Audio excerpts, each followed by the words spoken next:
오늘은 29문답, 30문답, 소요리 문답 살펴보겠습니다.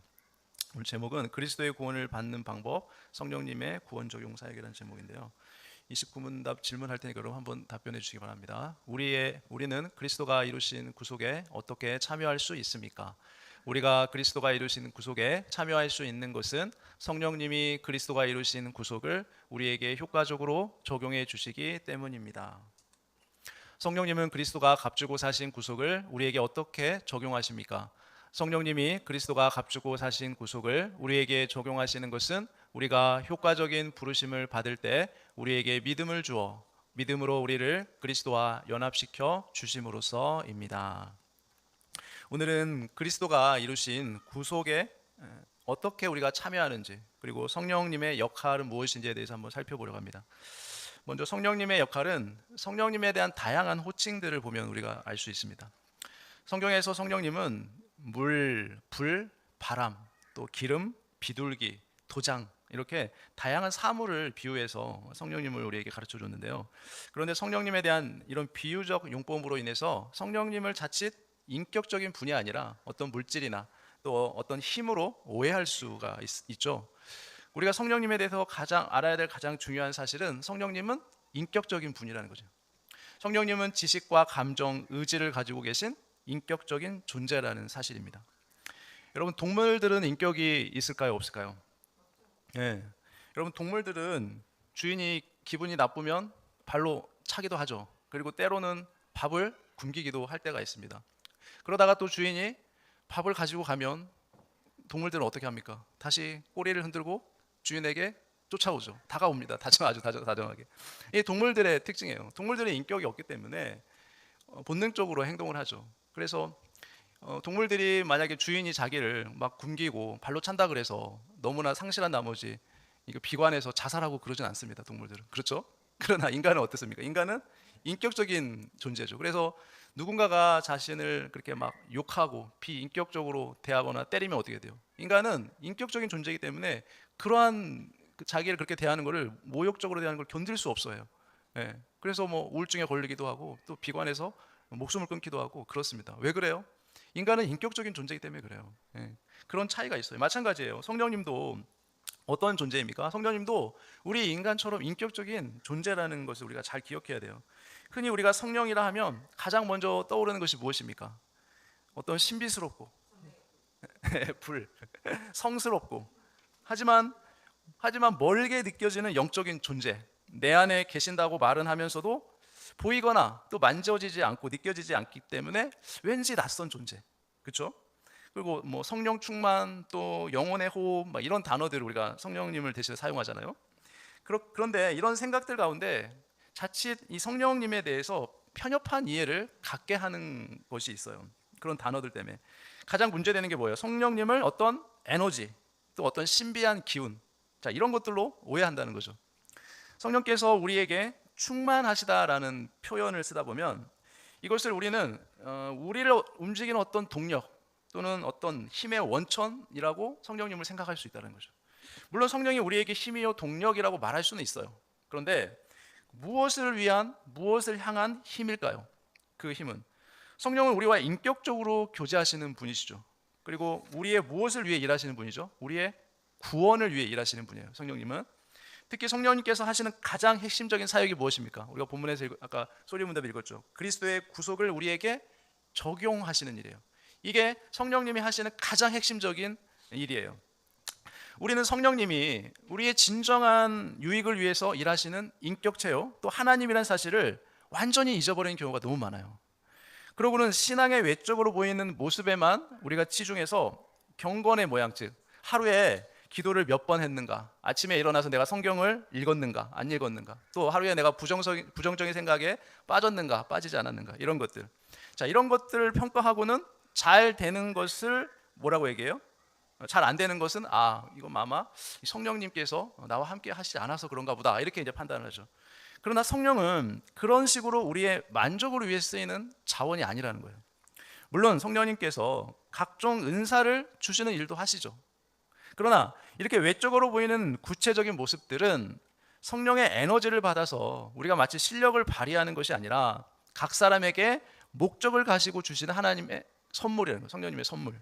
선물 자체가 중요한 것이 아니라 주시는 분이 더 중요하다는 거예요. 근데 우리는 자꾸만 그 주시는 선물 그 자체에만 우리가 더 관심 갖고 집중하는 게 문제죠.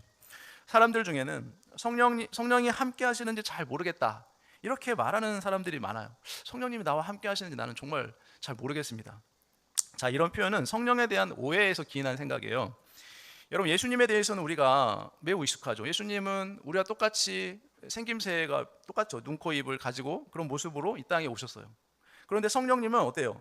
우리 눈에 잘 보이지 않죠. 보이지도 않고, 그러니까 뭐 느껴지지도 않으니까 여러 가지 오해가 생겨나는 거죠. 보이지 않으니까 확신도 잘 생기지 않아요. 성령님이 나와 함께 하시나? 그렇다 보니까 내가 마음이 편안하고 또 일이 잘 풀릴 때는 아, 성령님이 나와 함께 하시는구나 이렇게 생각해요. 그러다가 그럼 어떻게 해요? 잘 못할 때 이제 그런 일이 안 풀릴 때는 어떻게 돼요? 의심이 생기죠. 아, 성령님이 나를 떠나셨나? 아, 성령님이 나같이 이렇게 죄를 많이 짓는 사람하고는 아마 함께 하시지 않을 거야. 아, 떠나셨나 봐. 이렇게 생각을 하는 거죠. 여러분, 대부분 성령님을 우리가 에너지라든가 어떤 신비적인 기적, 파워 이렇게 생각하는 사람들이 많이 있어요. 성령은 인격적인 하나님으로서 우리와 친밀한 교제를 하시는 분으로 생각해야 돼요. 그래서 저는 요즘 성령 충만하지 않은 것 같아요 라고 말할 때는 마치 우리가 뭐 성령을 배터리 충전하듯이 그렇게 생각하는 경향이 있죠. 예. 실제로 대부분 그저 자신의 상태가 그냥 안 좋은 거죠. 자신의 상태가 안 좋은 걸 가지고 아, 성령님이 나랑 안 계시나 봐, 내가 좀 성령이 부족한가 봐 이렇게 많이 표현을 한다는 거죠. 그러니까 이런 오해들은 우리가 거룩함과 성도다움에 대해서 자꾸 이 겉으로 드러나는 모습만 우리가 생각하니까 그런 오해를 갖는 거죠. 여러분, 우리가 교회 예배를 몇 주 빠지고 또 성경도 잘 안 읽게 되고 또 어떤 교회에 와서 성도들과의 교제도 하기 싫어지고 그럴 때는 아, 나에게 성령님께서 안 계시는구나 이렇게 생각하는 거죠. 반대로 교회에 오면 막 기분이 좋고 또 성도들 얼굴만 보면 막 즐겁고 또 찬송 부르면 마음이 막 뜨거워지고 막 눈물이 나고 자, 그럴 때는 어떻게 생각해요? 아, 성령님이 나와 함께 하시는구나. 아, 내가 성령 충만하구나 이렇게 생각을 해. 그렇지 않아요? 그런데 꼭 그런 게 아니라는 거죠. 예? 우리가 근데 엄청 많이 잘못 생각할 때가 많아요. 여러분, 사도행전 2장에 보면 우리가 새벽기도 시간에 나눴지만 오순절 사건이 있죠. 사도행전 2장에 초대교회 성도들이 모여서 기도할 때 어떤 일이 벌어졌어요? 불처럼 갈라지는 혀와 같은 것이 보였습니다. 불의 혀처럼 이렇게 눈에 보이는 그런 것들이 이게 나타났어요. 그리고 사람들이 막 방언도 하고 예언을 했죠. 그러니까 이날의 그 인상이 우리에게는 너무나 굉장히 강하게 이렇게 남는 거예요. 그 사도행전 2장의 그 성령의 역사가. 그래서 흔히 성령께서 함께 하신다고 하면 그와 같은 일이 일어나야 한다고 생각을 해요. 예. 성령께서 함께 하신다는 역사는 바로 그런 역사예요. 그렇게 오해를 하는 거죠. 그렇다면 오순절 사건은 도대체 우리에게 무슨 의미를 주는 걸까요? 그건 뭐냐면 그리스도께서 이제 우리 중에 성령을 선물로 보내주신 거거든요. 그래서 이제 우리에게 권능이 있대. 그 권능은 개인적으로서의 권능이 아니라 뭐로서의 권능이에요? 교회로서의 권능을 의미하는 거예요. 교회로서. 그러니까 그런 의미에서 이 오순절 사건은 너희들이 이제 교회로서의 할 일이 무엇이라는 것을 우리에게 보여주기 위해서 성령님께서 각 개인에게 그런 권능을 주신 거예요. 그러나 그 사건은 계속적으로 지금도 반복되는 사건이 아니라 그때에만 일어났던 한시적인 사건이라는 거예요. 예. 반복적으로 지금도 그 사건이 일어났다고 주장하는 물론 오순절 쪽에서는 오순절 교회에서는 주장을 하죠. 이제 너희들이 경험하고 받은 것으로 모든 사람들 가운데 이제 그것이 다 알려졌기 때문에 교회다운 모습으로 잘 서가라는 뜻에서 어떻게 한 거예요? 그런 흥분과 기쁨의 사건을 경험하도록 하신 거예요. 예. 그러니까 특별히 유아적이던 그 당시 초기 교회에 주는 교육이었던 거예요. 그 당시 이제 교회가 처음 이제 생겨나는 거잖아요. 그래서 성령의 역사가 무엇인지를 성령이 오셔서 교회를 세워나가니까 그것이 무엇인지를 보여주었던 거예요. 오늘날에는 그런 낮은 수준의 방식이 아니라 이제 성령은 주로 무엇을 통해서 일하시죠? 말씀이에요, 말씀. 예. 성경, 말씀을 통해서. 특히 교회에서 공적 권위를 가지고 있는 사역자들에 의해서 이제 교회에서의 가르침을 통해서 성령이 일하신다는 거예요. 그러니까 오늘날 신앙이 거의 다 개인주의가 돼버렸어요. 개인주의. 예, 마치 각자가 믿는 성령님이 따로 계시는 듯한 그런 현실 속에서 우리가 신앙생활을 하고 있어요. 다 달라요. 성령님을 만났는데 그 성령님은 다 달라요. 성경에서 말하는 성령님이 아니고 누가 맞는지 모르겠어요. 성령님이 각자 다 체험한 성령님이 다 달라요. 그러니까 우리가 성경을 통해서 이 성령님이 어떤 분이신가를 우리가 잘 정립해 두지 않으면 우리 너무나 혼란한 이 신앙생활을 할 수 있어요. 그러면 오늘날에도 항상 이 오순절 사건과 같은 뜨거운 모습이 반복되어야 할까요? 어때요? 그렇지 않죠. 여러분 전도해 보면 알죠. 여러분 전도를 해보면 그 복음을 들을 때 어때요? 그 사람들 반응이 어때요? 막 복음을 전했는데 그 사람들이 반응을 하고 방언을 하고 마음이 뜨거워지고 막 그래요? 그런 역사가 안 일어나요. 지금은. 왜 안 일어나요? 지금도 만약에 성령의 역사가 있다면 우리가 복음을 전했을 때, 전도했을 때 지금도 동일하게 사도행전 2장에 일어났던 성령의 역사가 나타나야 되죠. 근데 지금 왜 안 나타나는 거죠? 지금은 복음을 전하면 별로 사람들이 반응이 없어. 그냥 무시하고 막 그리고 좀 반응이 있는 사람 좀 끄덕끄덕 들어주기만 하고 그 정도예요. 그 정도. 복음을 전했는데 그렇다고 해서 이 성령의 사역이 이제 없구나라고 또 그렇게 판단해서는 안 돼요. 다르니까 그래요. 그 시대하고 지금 오늘날의 역사는 달라요. 자, 이 개념을 오해하는 것은 최근의 문제가 아니죠. 오순절 사건 직후에 그 당시에도 벌써 이단들이 생겨났어요. 그 당시에 왜 생겨났을까요?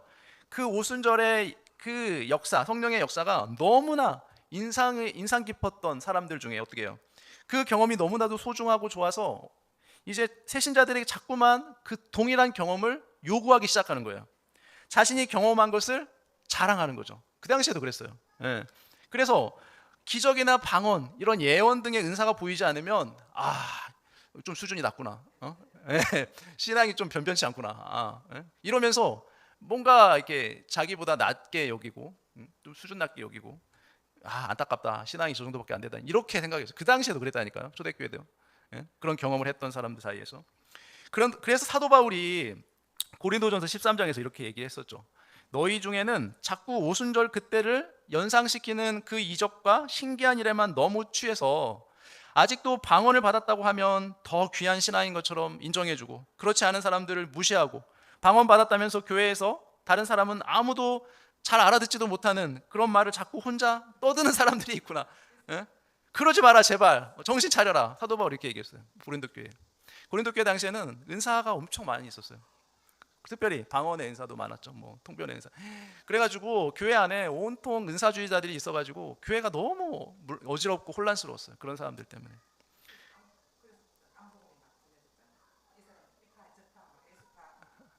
그렇죠. 베드로파, 아볼로파, 바울파. 그렇죠. 그러니까 그 당시에도 그랬는데 지금은 요즘 시대는 더 많아요. 더 너무 개인주의적인 신앙으로 이게 시대가 변해버렸어요.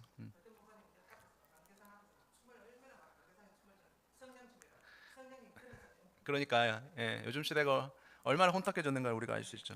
그러니까 여러분들이 말씀 앞에 바로 분별하지 못하면 여러분 다 거기에 미혹돼서 넘어갈 수 있어요. 하나님께 받은 은사라면 그것이 좋은 것일 텐데 왜 굳이 바울이 이 준엄하게 경고까지 했을까요? 왜 이 고린도 교회에? 여러분 그거는 교회 질서를 위해서 그런 것도 있지만 더 중요한 것은 뭐예요? 그런 은사들의 신앙의 핵심이 아니기 때문에 그렇게 경고를 한 거예요. 여러분 오늘 우리 소유로움대 29문에서 배운 사실이 뭡니까? 성령께서 하시는 가장 중요한 일이 뭐라고요? 그리스도의 구속을 우리에게 적용하시는 일이 성령님이 하시는 주된 사역이에요. 가장 중요한 일. 성령님께서 핵심적으로 우리에게 주시는 것이 바로 구속을 우리에게 적용시키는 것. 예수님께서 십자가에서 이루어 놓으신 그 구속을 지금도 우리에게 적용시키는 일을 성령님이 하시는 거예요. 그래서 성령님은 우리 마음대로 이용할 수 있는 어떤 에너지나 힘이 아니에요. 어떤 능력을 얻기 위해 성령님과 접촉하려는 것은 근본적으로 잘못된 생각에서 나온 거예요. 성령님은 우리에게 다양한 일을 하시죠. 어떤 일을 하십니까? 우리의 말하게 하시고, 격려하시고, 계시해 주시고, 경고해 주시고, 진리로 인도하시고, 직분을 주시고, 가르치시죠. 또 탄식하시기도 하고, 성도를 위로하고, 돕고, 사랑하시죠. 또 거짓말을 다 아시죠, 성령님이. 이러한 일들을 성령님이 지금도 우리 가운데 행하고 계세요. 성령님은 성부 성자와 동일한 신성을 가지신 하나님이에요. 하나님, 성령님은. 근데 어떻게 성령님을 우리 마음대로 그렇게 할 수 있단 말이에요, 함부로. 말이 안 되죠. 성령님의 신성을 볼까요? 성령님은 하나님의 신적 속성인 영원성, 영원하신 분이에요. 이 성령님. 편재성, 어디에나 다 계시는 분이에요. 전지성, 모든 걸 다 아시고, 전능성, 모든 걸 다 하실 수 있는 분. 하나님과 동등하신 분이에요. 또 성령님은 하나님만이 하실 수 있는 어떤 사역을 했어요? 창조 사역도 성령님이 같이 하셨어요. 예. 이 세상 성령님이 만드셨어요, 같이.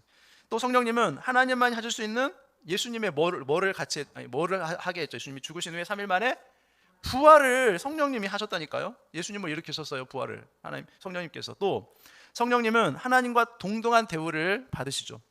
아나니와 삽비라가 헌금 문제로 거짓말한 적이 있어요. 그때 이 사실을 알게 된 베드로는 이들의 거짓말이 사람에게 한 것이 아니라 하나님께 한 것이며 곧 이는 누구예요? 성령님께 한 것이라라고 말했죠. 성령님.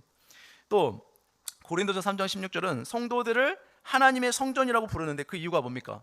하나님의 성전이라고 부르는 이유는 우리 안에 누가 계시기 때문에, 성령님이 계시기 때문에 성령님의 성전이 아니라 하나님의 성전이라고 부른다니까요. 고린도전 3장 16절에. 네 번째로 성령님은 성부 하나님과 성자 예수님과 구별되시는 분이면서도 하나님으로서 동등하신 분이에요. 예. 세례를 줄 때 알 수 있어요. 우리가 어떻게 세례 줘요? 누구의 이름으로? 성부와 성자와 성령의 이름으로 세례를 주죠. 예. 그러니까 성령님이 성부 하나님, 성자 예수님과 동일한 하나님이시라는 의미잖아요. 예. 본격적으로 성령님의 사역을 살펴볼까요? 성령님은 성부 하나님, 성자 예수님과 더불어 아까 얘기했던 창조 사역 하셨어요. 또 성부 하나님, 성자 예수님과 더불어 타락한 인간을 구원하는 사역도 성령님이 하셨어요. 예. 성령님이 하시는 가장 중요한 일 뭐라고요? 예수님이 이루신 구원을 구원받을 각 사람에게 나누어 주시는 일을 성령님이 하세요. 오순절 성령 강림으로 성령님의 사역이 시작되었는데 이 오순절 성령 강림의 의미는 다음과 같습니다. 첫 번째, 예수님은 부활 이후 40일 만에 승천하셨죠. 그리고 하나님의 보좌 우편에 가셔서 성령을 받으시고 교회 위에 성령을 선물로 주셨어요. 우리 사도행전 2장에 하나님의 오른손으로 예수를 높이심에 그가 약속하신 성령을 누구에게로부터? 아버지께 받아서 너희가 보고 듣는 이것을 부어주셨느니라. 예. 교회 위에 성령을 선물로 주셨다는 거죠. 예수님이 약속된 성령을 받았다는 건 뭡니까?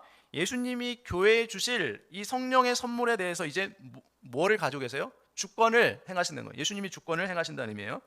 이런 의미로 성령은 하나님의 영이라 불릴 뿐 아니라 이제 누구의 영입니까? 예수님이 주셨으니까 예수의 영이죠. 예수의 영. 예. 예수님은 이제 성령님을 통해서 자신의 임재를 제자들에게 나타내시죠. 예. 그러니까 예수님은 이 땅에서 안 계시지만 하늘을 올라가셨지만 이제 성령님으로 우리 가운데 오신 거예요. 그러니까 예수의 영, 성령님 예수의 영이라 그랬죠. 예수님 우리와 함께 하시는 거죠. 그러니까 자, 그리고 성령님은 하늘에 있는 예수님과 땅에 있는 제자들 사이, 우리 사이에 연결시켜주는 연결점이 그래서 되시는 거고, 두 번째, 오순절 성령 강림은 성령님의 사역의 보편성을 의미해요. 여러분 구약 시대에는 성령님이 다 모든 사람에게 임했던 게 아니에요. 특별한 사람에게만 임했어요. 누구죠? 왕, 제사장, 선지자, 이런 직분 있는 자들에게만 성령님이 역사했어요. 그러나 신약 시대에는 누구든지, 남녀노소 누구든지, 빈부귀천을 다 따지지 않고 누구든지 성령님이 임하는 거예요. 예수 그리스도를 믿는 모든 자에게. 구약 시대에는 성령님이 유대인에게만 역사, 유대인들에게만. 신약 시대에는 유대인과 이방인 모두에게 성령님이 역사하고 계시죠. 또 예수님의 보내심을 받은 성령님의 사역은 뭐냐면, 첫 번째, 사람들로 하여금 예수님을 믿게 하는 거예요. 그게 성령님의 사역이에요. 성령님은 예수님을 믿는 신자들을 그리스도와 연합시켜 주시죠. 예, 하나가 되게 해줘요. 그리스도께서 이루신 모든 구원의 복을 받게 하시는 거죠. 그러니까 예수님 믿는다는 것은 예수님과 연합되는 걸 의미해요. 예수님과 연합된다는 것은 예수님의 구원 사역과도 연합된다는 의미예요. 그래서 그리스도와 연합된 신자들은 그리스도와 모든 것을 함께 해요. 그래서 어떻게 한다고 그랬어요? 신자들은 그리스도와 함께 죽었다 그랬죠. 또 그리스도와 함께 부활했어요. 그리고 그리스도와 함께 승천해서 지금도 하늘에서 그리스도와 함께 만유를 통치하고 있어요. 영적으로. 우리 육신 여기 있지만 영적으로 그렇게 한다고 그랬어요. 또 장차 그리스도의 영광의 재림에도 우리가 함께 참여하게 될 것이죠. 이처럼 성령님이 우리의 구원을 위해 하시는 가장 중요한 일, 우리를 그리스도와 연합시켜주는 일, 연합시켜주는 것. 그래서 종교개혁자 칼빈은 성령님은 성도와 그리스도를 연합시켜주는 끈과 같다라고 말했어요. 끈. 그러니까 우리는 이미 하나님께 구매된 자들. 하나님 우리를 사셨어요. 예수 그리스도의 피값으로 우리를 구원받아 우리를 사셨어요. 성부 하나님이 택하셨고 그리스도께서 죽으심으로 값을 치르셨기 때문에 성령께서 바로 그들을 하나도 잃지 않고 확실하게 부르신 것이에요. 저와 여러분을 성령님이 확실하게 불렀어요. 유효한 부르심이라고 하거든요. 여러분 하나님이 부르면 그 부르심에 거역할 수 있어요? 없어요? 아무도 없어요. 죽은 자도 살리시는 하나님이 우리를 부르면, 창세전에 택한 하나님의 백성들을 부르면 그 백성들은 유효한 부르심을 입어서 구원을 얻게 되는 것이에요. 그러니까 여러분들은 다 하나님의 부르심을, 택함을 받았고 성령님이 여러분을 부르신 거예요. 여러분이 복음을 들을 때 믿을 수 있는 것은 여러분이 믿고 싶어서 믿은 것이 아니라는 거예요. 하나님이 여러분에게 성령을 통해서 믿게 하셨고 믿고 싶은 마음을 주셨기 때문에 여러분들이 복음을 듣고 예수님을 믿게 된 것이에요. 우리 안에서 믿고 싶은 마음으로 믿은 게 절대 아니라는 거예요. 그래서 그리스도의 피 한 방울도 십자가에서 헛되이 쓰이지 않았어요. 그게 뭐 피가 중요해서가 아니라 하나님의 속성상 정확할 수밖에 없어요. 하나님의 택한 모든 백성들은 반드시 하나님이 구원하세요. 유효한 부르심으로. 예, 실수가 없어요. 거기에는 어떤 실수가 없어요. 정확히 하나님은 불러주시죠. 높음이나 깊음이나 어떤 누구라도 그것을 떼어낼 수가 없어요. 하나님의 부르심은. 우리는 이런 방식으로 믿음이 생겼고 그리스도인이 된 것이에요. 그러니까 믿는다고 하는 것도 다 내가 믿는 게 아니라 믿음조차도 누가 주신 거예요? 성령님께서 주신 거예요. 하나님께서 주신 거예요. 성령께서 효과적인 부르심으로 부르셨기 때문에 우리 안에 믿음이 일어난 거고 그리스도와 연합된 거죠. 붙은 거죠. 그러니까 효과적인 부르심을 입은 거예요. 여러분 자석이 쇠붙이를 끌어당기죠? 쇠붙이가 거여갈 수 있어요? 자석 앞에서? 내가 안 붙을 거야.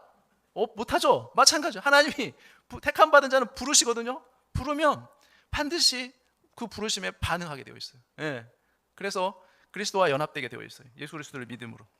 누군가 당신에게 당신은 어떻게 해서 그리스도인이 되었습니까? 라고 묻는다면 여러분 대답할 내용이 있으세요? 여러분이 어떻게 대답하시겠어요? 여러분은 그리스도인이 어떻게 되었습니까? 질문한다면 여러분 어떻게 답변하시겠어요? 이렇게 답변하시면 돼요. 한번 읽어볼까요? 하나님께서 태초에 나를 이미 택하셨고 나를 더 존귀하게 높이시려고 그리스도를 보내셔서 나의 그 죄 문제를 아예 없었던 것처럼 씻기셨고 성령께서 나를 불러주셔서 지금 이렇게 복된 삶을 살며 완성된 그날을 바라보고 있습니다. 이렇게 답변하는 거예요.